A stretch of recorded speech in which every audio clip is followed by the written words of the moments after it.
সবাইকে দোল পূর্ণিমার অনেক অনেক শুভেচ্ছা। যদিও এই ভিডিওটা আপনারা দোলের অনেক দিন পরই দেখতে পাবেন।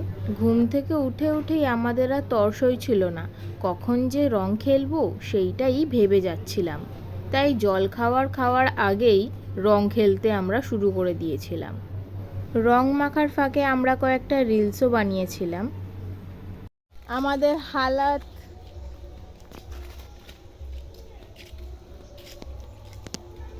মুখ ধুতে যেতে হবে, এবার খেয়ে দিয়ে আবার খেলা হবে। 2 hours later. এ বাবা কি বাজে হয়ে গেছে, আমাকে দেখি তোরটা ভালো লাগছে। কি বাজে, এত মিক্স কি করে মিক্স হয়ে গেল এসব বাজে বাজে কালার। সেই আর এর চুলটা, এই তো চুল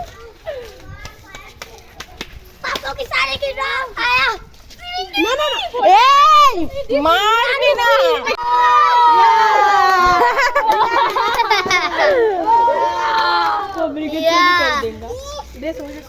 पतली कमरिया बोले हाय हाय कौन पतली कमरिया बोले हाय दिल से न बोले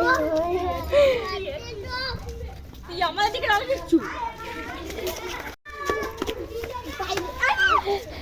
করিস না।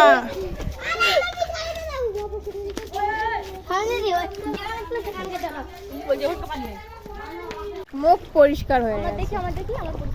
না আমি পুছলাম, গলা কালো হয়ে গেছে। আর এখন ঢালাই দেওয়া ওই ছাদটায়।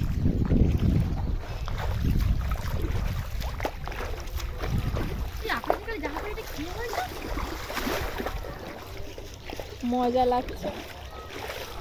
শুভ দাদা আপনি কিছু বলতে চান?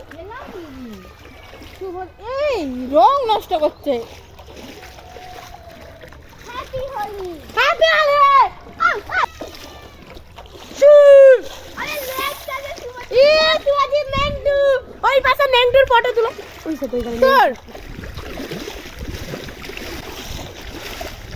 Happy Holi happy Holi happy Holi বলো তালি।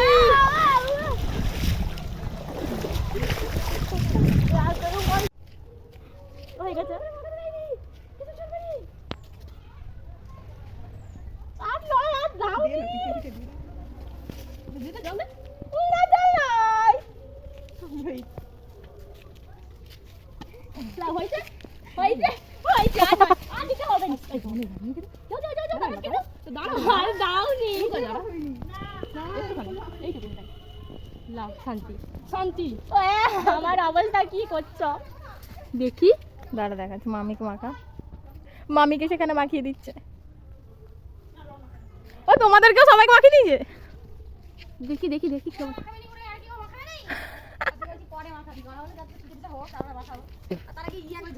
আমি তো জানি পুজোর পর কেমন একটা কালার হয়ে গেছে মুখে।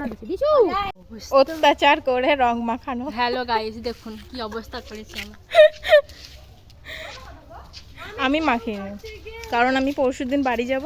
আর বাসে পরশুদিন না কালকে যাব। আর যদি বাসে এরকম আমাকে দেখে তো সবাই হয়তো হাসাহাসি করবে। বাঁদর দেখতে লাগবে, এখনই বাঁদর দেখতে লাগছে। দেখো আমাকে ভালো কিরকম আছে? বেশ ভালোই আছে।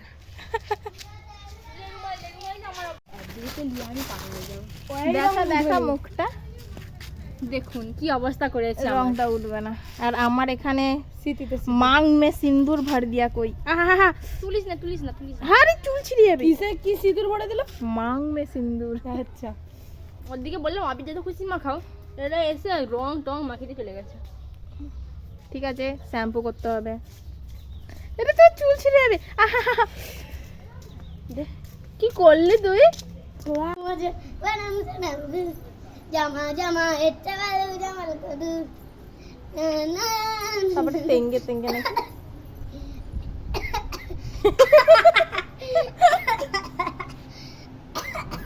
তেঙ্গে তেঙ্গে তেঙ্গে তেঙ্গে তেঙ্গে তেঙ্গে তেঙ্গে তেঙ্গে সবাইকে দেখিয়ে দেবো। লুঙ্গি ডান্স। লুঙ্গি ডান্স, লুঙ্গি ডান্স। আজ এতটাই, সবাই ভালো থাকবেন। এবার আমি বাড়ির পথে রওনা দেব। বাড়ি যাব বলেই দাদা ভাই আর দিদুনরা সব সজনে ডাঁটা পাড়ছে। শুধু সজনে ডাঁটা না, আরও অনেক কিছুই এনেছিলাম দেশ থেকে। সেসব নয়, পরে আপনাদের একদিন দেখাবো সময় করে। খুব মজা করলাম এখানে, আপনারা তো দেখলেনই। বাড়ি যেতে ইচ্ছে না করলেও কিন্তু বাড়ি তো ফিরতেই হবে, তাই খুব তাড়াতাড়ি আবার ফিরে আসবো বলেই সবাইকে প্রণাম করে বাড়ির জন্য বেরিয়ে পড়লাম।